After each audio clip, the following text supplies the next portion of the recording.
Kuruwe ojiwadi pressure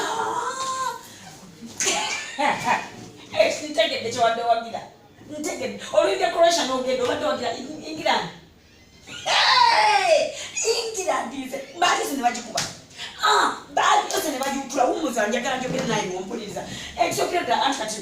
kyowagira yabeera gwe lwaki mutuma visa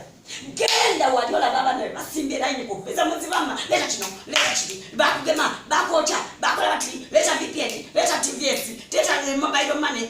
spotlight smart taxi kichenyo ola nze naliyoko mu England naliyoko owulidde nsiba abakazi birinjiya kubaako omukazi tunjiya kubaako owulidde osiba omukazi ebiri okutandika gwekana bweguti nekuzimuluka nekukomeringa kulinga bwaki mupiira bwaki kyogamba gwe bikolimo byo byavuddeko England ojjukuba bye byaviiridde kate nkyakolima nnyo baali yose ne baba kale ne economy bwenaago olwokuba abakolima economy zine sente babuwe kati paundi ebadde ereze waggulu ya shiringi egi ogenda okuvungisa paundi muvamu shiringi emu